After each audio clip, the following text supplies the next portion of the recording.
Soy Manuel Fernández. Bienvenidos al Sillón de Manuel, un espacio en donde encontrarás conversaciones profundas sobre adicciones, psicología, psicodélicos, filosofía y propósito en la vida, entre otros temas existenciales. Este es tu sillón. Ponte cómodo y gracias por estar aquí. ¿Qué tal? ¿Cómo están? Muchas gracias por acompañarnos. El día de hoy nos acompaña el doctor Fidel de la Garza.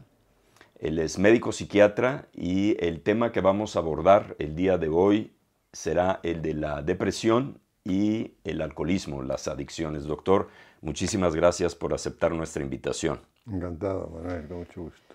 Doctor, ¿cómo nos podría definir la enfermedad de la depresión? ¿Qué caracteriza a un enfermo depresivo?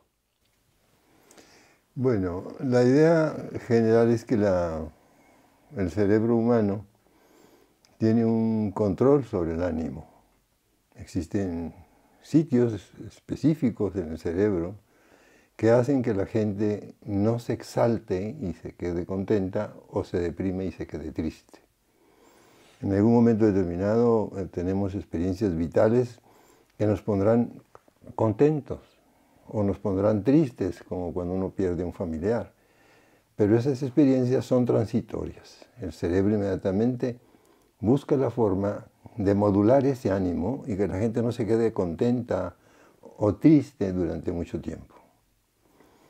Resulta que el ambiente en el que vivimos no es un ambiente propicio para estar muy contento. La gente sufre permanentemente por lo que conocemos el estrés del vivir en las grandes ciudades. Entonces tienden a tener una tendencia a estar más o menos bajos de ánimo, ¿no? Sin embargo, hay un grupo de seres humanos que genéticamente están determinados, ¿verdad?, a manejar mal sus estados de ánimo y que ese centro regulador del ánimo funciona en ellos de una manera inapropiada. Cuando una persona empieza a perder el deseo por la vida, el gusto por las cosas que hacía previamente, cuando lo invade un sentimiento muy grande de desazón, de tristeza, de desesperanza, cuando empieza a pensar cosas negativas sobre sí mismo o sobre el mundo, y se empieza a sentir un estado donde el sujeto llora, donde el sujeto sufre por este estado de tristeza, de una manera prolongada, más allá de 3, de 4, 6 semanas. Entonces decimos que un paciente está depresivo. El que usted pase por ciertos momentos de depresión a lo largo del día no es necesariamente una situación anormal, es parte de las fluctuaciones que da el ánimo. Sin embargo, cuando estos estados se prolongan, ya hablamos de depresión. Por ejemplo, si alguien pierde a un ser amado, lo normal es que llore, que sufra en el momento en que lo pierde. Pero al poco tiempo el cerebro va ayudando a que ese sujeto supere esa condición, y si usted lo ve a las 4 semanas, al mes, 2 meses, el sujeto ya no debe estar llorando, ya debe estar mucho más aceptante de su condición de pérdida, y el sujeto debe de estar otra vez normal.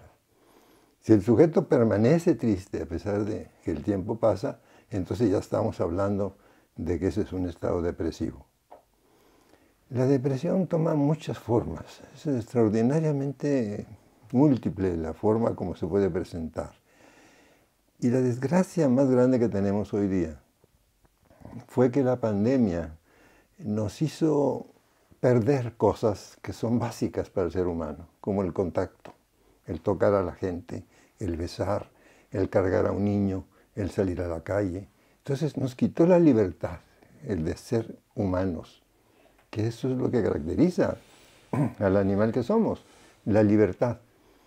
Entonces, al no tener esa libertad, al empezar a perder todos estos estímulos, una enorme cantidad de millones de seres humanos empezaron a estar tristes. Y hoy día tenemos, casi experimentalmente, un mundo de seres humanos que padecen de depresión, que padecen por ansiedad, porque la pandemia los puso en una situación experimental, donde les quitó el afecto, donde les quitó el contacto, donde les quitó la libertad. Eso nos hace pensar de nuevo, ¿no?, en la importancia de que no nada más los factores químicos nos llevan a estar tristes, sino que también los factores ambientales son determinantes. Si un sujeto tiene un ambiente más o menos propicio, donde tiene amor, donde tiene contacto, donde se siente realizado, etc., tenderá a tener menos condiciones depresivas. Si un sujeto lleva una vida normal, comiendo bien, haciendo ejercicio, teniendo contacto social con la gente, va a tener menos tendencia hacia la depresión. Entonces, cuando tú me preguntas, ¿cómo podemos definir la depresión? Es un estado de ánimo anormal, que de alguna manera el cerebro no puede volverlo a su sitio normal y el sujeto permanece triste. Para que esta condición se pueda equilibrar, que se pueda normalizar, ¿usted qué recomienda hacer? La base de la vida es llevar una vida sana. Esa es una situación que desgraciadamente uno lo dice todo el tiempo y la gente poco caso hace. Pero independientemente de cualquier otra cosa, de que se puedan usar fármacos o psicoterapias, etcétera, para salir de la depresión, lo elemental es que el sujeto coma adecuadamente. Tenemos un problema muy serio de obesidad en México. La gente no come lo correcto. Que el sujeto duerma 8 horas, que es lo normal que la gente debe dormir. La gente no está durmiendo bien. ¿Por qué? Porque trastoca los ciclos de vigilia y sueño y a veces no se duerme adecuadamente. Los sujetos se han vuelto sedentarios. Un último descubrimiento, precisamente de este último mes, en Medscape, demuestra que la gente que no se mueve durante 8 horas tiene una tendencia a la depresión y por supuesto a la obesidad. Entonces la gente decía, es que porque está triste es que se queda quieto, es porque está triste es porque está obeso. Pero también resulta que el que no se mueva la gente es causa de depresión y causa de obesidad. ¿Qué otra cosa saludable, elemental? Muévete, haz ejercicio. La gente debe tener un cierto nivel de responsabilidad, de pensar que ese cuerpo que tiene ahora lo va a tener durante mucho tiempo y que la vejez se debe empezar a cuidar, a preparar en la juventud, en la adultez.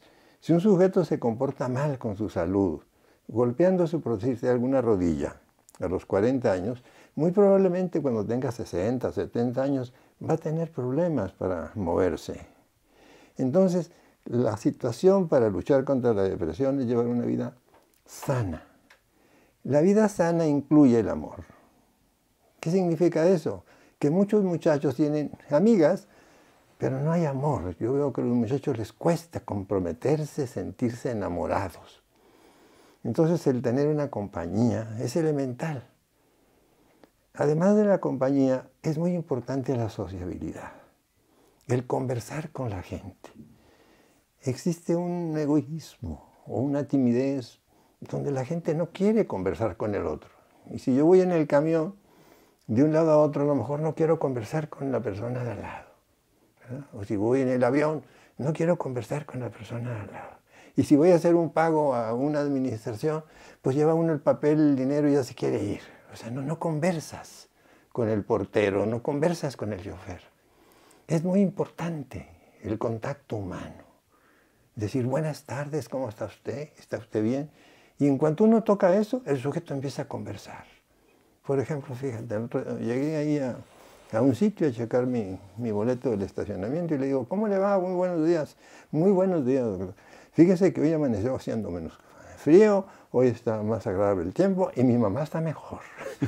Entonces el hombre tiene necesidad de hablar. Claro. Y yo tengo necesidad de escuchar. Una cosa muy importante en la vida es el contacto humano de este tipo, donde tú escuches al otro.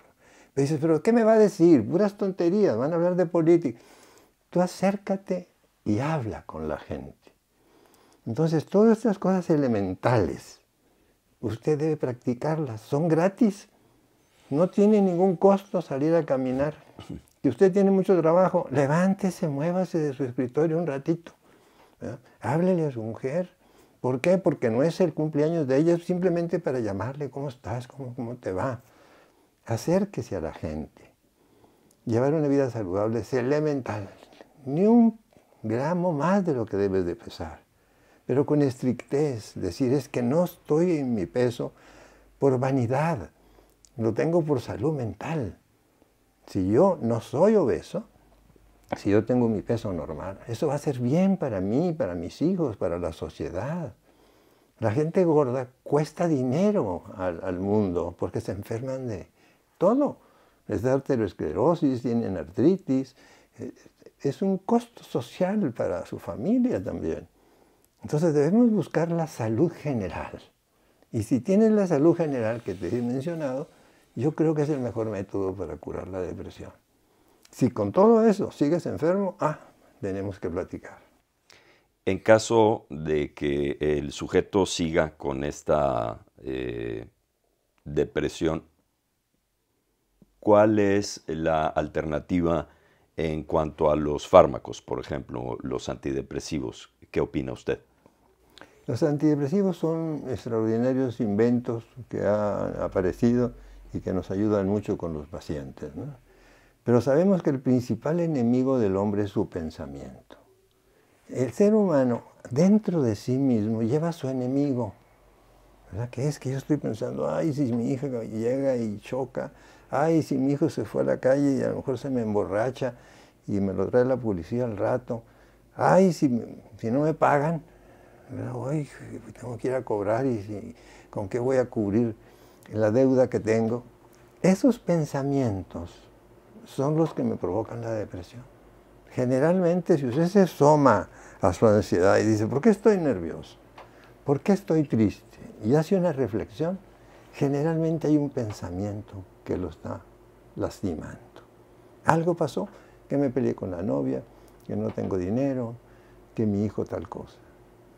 Si después de resolver el problema del pensamiento, que eso se resuelve reflexionando sobre aquello y encontrando una solución, si eso no se resuelve cognitivamente, lo llamamos los psiquiatras, el arreglar nuestros sentimientos que traen esos pensamientos tan tristes, en ese caso ya se utilizan los ansiolíticos. Porque si tú das un pequeño tranquilizante, el sujeto va a pensar mejor, va a pensar con más claridad. Si el ansiolítico, ya pensando el sujeto con mayor claridad, no se le quita su depresión, entonces utilizamos un estimulador del ánimo, sobre todo en aquellos sujetos que tienen genéticamente una tendencia a la depresión. Nosotros vemos niños con depresión, muy común. Entonces uno sabe que hay niños que son más alegres, más inquietos, más tranquilos, menos nerviosos, y otros que son tímidos y que son tristes desde pequeñitos. En esos sujetos que hay una tendencia genética a la depresión, por supuesto que los antidepresivos sirven muchísimo. Ahora sería mucho complicado platicarlo aquí contigo, pero es que hay muchos tipos de depresión. Hay la depresión reactiva, cuando yo tengo un suceso triste en mi vida porque rompí con la novia, porque se me murió un familiar. O las depresiones endógenas, ¿verdad? Que de pronto yo estoy triste y no sé por qué. Oye, pues yo tengo todo bien, tengo dinero, tengo pareja, estoy todo más o menos en paz y resulta que yo me siento triste. Esa depresión ya no viene de afuera. Es una depresión como que químicamente el sujeto tiende a despeñarse en un estado depresivo. En esos casos los antidepresivos son muy eficientes. Es un tema inagotable. Doctor, ¿hay alguna relación entre la depresión y el alcoholismo? Los seres humanos tienden a curarse solos. O sea, ellos buscan la forma de decir, ¿cómo hago para no estar mal? Y cuando la gente se siente nerviosa, pues se acerca a algo que le quita los nervios, por ejemplo, a fumar, a tomar alcohol. Y todos sabemos que al tomar alcohol, bueno, pues el sujeto tiene un sentimiento, pues se aliviana, digamos, ¿no? Sus niveles de ansiedad disminuyen, se vuelve más competente para relacionarse con la gente, hay un cierto nivel de alegría. Entonces empiezan a encontrar que ciertas sustancias les quitan la depresión, que ciertas sustancias les quitan la ansiedad. Entonces al momento que empiezo a tomar alcohol, Pues digo, ah, caray, pues este es un buen sistema, un autotratamiento. Y empiezan a tomar en exceso. Ahora, todos tomamos alcohol. ¿Por qué algunos se vuelven alcohólicos y otros no? Porque hay una tendencia genética en algunos sujetos a hacerse alcohólicos. 1 de cada 5 alcohólicos tiene antecedentes familiares de alcoholismo. El papá, el tío, el hermano, etc. Esos sujetos deben de tener mucho cuidado con las medicaciones, porque también se vuelven adictos a los tranquilizantes o a otro tipo de drogas. Entonces la depresión y el alcohol generalmente van juntos. Todos los problemas que producen ansiedad generalmente se acercan a las drogas. Un niño que tiene un jovencito, que tiene trastorno de atención, que le va mal en la escuela, es muy frecuente que tome alguna droga en la calle. Hoy es muy común la marihuana, es muy común las metanfetaminas. ¿Por qué? Porque la marihuana los apacigua, los tranquiliza. La metanfetamina los exalta. Entonces el ser humano, desde siempre, desde la antigüedad, desde los egipcios, desde Babilonia, hay antecedentes de que buscan algo que les levante el ánimo, que los ponga eufóricos, ¿no? La cerveza existe desde los tiempos, hay cerveza en los cántaros egipcios que se encuentran en las pirámides, ¿no? Entonces, sabemos que la gente se acerca a las bebidas fermentadas para alterar el ánimo. Es como una necesidad humana encontrar ese estado de alegría. Cuando una persona ya se adicta, que ya no puede controlar su forma de tomar, ¿usted qué recomendaría? ¿Qué cree que sea lo adecuado para que esa persona se pueda volver a estabilizar si él ya no puede parar de tomar? Uno de los síntomas del alcoholismo es precisamente la incompetencia para detenerse. O sea, yo empiezo a tomar alcohol y digo, nomás voy a tomar una. Bueno, mejor 2. Y de pronto me encuentro con que ya voy a la mitad de la botella. O sea, el sujeto sigue tomando porque no tiene la competencia para detenerse. Muchos de estos sujetos ni cuenta se dan de que están emborrachándose. Empiezan a tomar y uno les dice, ya no tomes, oye, te estás emborrachando. No, yo me siento bien. O sea, no captan los síntomas de la embriaguez. Aunque los demás los vean, que ya trastabilla la lengua, no hablan bien, que ya se dan cuenta que miran de otra manera, que empiezan a repetir las cosas. Uno le dice, pero estás borracho. Ellos no se dan cuenta. Entonces, al no tener conciencia de que se están embriagando, pues siguen tomando. Y seguir tomando pues, implica pues, un estado de embriaguez. En esos casos tenemos un problema de alcoholismo, que se llama la incapacidad de detenerse. Eso no se cura. En alguna ocasión alguien, de una manera, ya no diría imprudente, sino criminal, escribió un artículo en Inglaterra diciendo que la gente podía dejar de tomar cuando eran alcohólicos, y se ha demostrado que no es cierto. No existe forma de curar el alcoholismo. La única manera es dejar de tomar y ser abstinentes.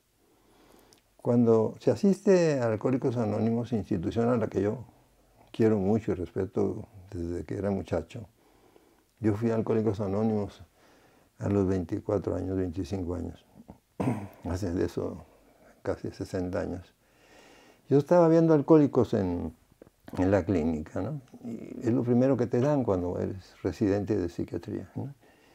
Y le digo al doctor, al maestro, digo, oiga, ya no quiero ver alcohólico. Vamos a ver algo más complicado. Ya pasé el primer tiempo aquí. Digo, ¿usted sabe todo sobre el alcoholismo? Pues yo creo que ya leí lo que me dijo que leyera. ¿Ya fue a Alcohólicos Anónimos? No, no he ido. Vaya a Alcohólicos Anónimos y después lo cambiamos de sala. Fui a Alcohólicos Anónimos y aprendí todo sobre el alcoholismo, pero sobre la vida, porque yo era un muchacho muy jovencito. Y ahí empecé a ver qué pasaba con aquellas gentes de 40, 50 y 60 años, lo que ellos vivían. Y volví a ir a Alcohólicos Anónimos siempre. Porque cuando venía un paciente con alcoholismo, le decía, no te muevas, aquí te quedas. Que no, yo no acababa la consulta. En 2 horas más acabo la consulta y te vas conmigo a Alcohólicos Anónimos. Yo te voy a llevar a Alcohólicos Anónimos. Y de aquí nos íbamos juntos a la sesión de Alcohólicos Anónimos. Porque si lo dejaba ir, yo sabía que no volvía. Son esas cosas que o los tomas en el momento o ya no. Y entonces aquí me esperas tantito y ahorita que termino nos vamos. Entonces yo he ido a Alcohólicos Anónimos muchos años y yo creo que ese es un método para parar. El sujeto tiene que aceptar que tiene un trastorno de alcoholismo. Tú ves ahí que hay mucha gente que ha tomado en el pasado, que ya no toma, pero siguen diciendo, yo soy alcohólico. Pero tiene ya 10 años de no tomar, pero yo soy alcohólico. Entonces uno debe entender que es asumir esa responsabilidad. Yo no es un pecado, no es una cosa mala en sí misma, es simplemente una incompetencia física para poder manejar una sustancia. Yo no puedo con el alcohol. Entonces, para curar el alcoholismo no existe cura más que la abstinencia. En Alcohólicos Anónimos se habla mucho del aspecto espiritual, no solo del físico y del emocional. ¿Cuál sería su postura en este tema, en el tema espiritual? Yo creo que debemos respetar mucho a la gente que tiene sentimientos espirituales. Yo en lo personal no tengo una creencia de ese tipo, pero es evidente que la gente siente un gran apoyo en Dios. Y entonces esas personas que tienen esa condición espiritual se sienten acompañados. Entonces yo creo que hay que respetar esa situación. Lo que a veces no estoy de acuerdo en Alcohólicos Anónimos es que les digan a la gente, no tome ninguna pastilla. Usted está en abstinencia de todo, no nomás del alcohol, también del... Espérate, hay mucha gente que está triste y que necesita una medicina y tiene que tomarla. Hay gente que tiene trastorno bipolar y que tiene que tomar su litio. Entonces, el que a veces en Alcohólicos Anónimos sean tan estrictos que les digan, deje usted las sustancias que le están dando, porque lo están drogando, es equivocado. Si hay una persona responsable detrás de la prescripción médica, el sujeto debe seguir tomando su medicina. Por supuesto que la situación espiritual en el ser humano es elemental. Los seres humanos necesitan creer en Dios. Generalmente les ayuda mucho. Doctor, algo que quisiera agregar con respecto tanto del tema de depresión o de bipolaridad, de ansiedad o de alcoholismo, es bienvenida a su... Pues quizás este estudio tan interesante, ¿no?, de que se lleva a un hospital en abstinencia a un grupo de gente que tiene alcoholismo y no se le da ninguna medicina y a otros se le da tratamiento para la depresión. Están con alcoholismo y con depresión los dos grupos. A los 20 días de no tomar alcohol, la cantidad de personas que mejoran su depresión es enorme. ¿Por qué? Porque el alcohol es un estimulante en el primer momento, pero después de cierto tiempo es un depresor del sistema nervioso central. Al grado que si un sujeto toma alcohol y toma alcohol, termina dormido. Entonces, el alcohol produce depresión, el mismo alcohol. Entonces ellos sienten que eso les aliviana al principio, pero cuando siguen tomando, provoca una depresión. Entonces la abstinencia les va a traer una mejor vida sin depresión. Rogelio, ¿tú tendrías alguna idea de otra pregunta? En las redes sociales, doctor, nos llegan muchas preguntas sobre personas que nos dicen, ¿cómo le puedo hacer para que mi hijo deje de tomar? ¿Para que mi esposo deje de tomar? ¿O para que algún familiar deje de tomar porque no se da cuenta esta persona de que se está haciendo daño? Uno de los grandes problemas que tiene el alcoholismo, particularmente en Sudamérica, es que hay un respeto por el alcohólico, ¿no? En Chile le decían el rotito, y como que los cuidan, ¿me entiendes? Yo pienso que debemos ser intolerantes con el alcoholismo.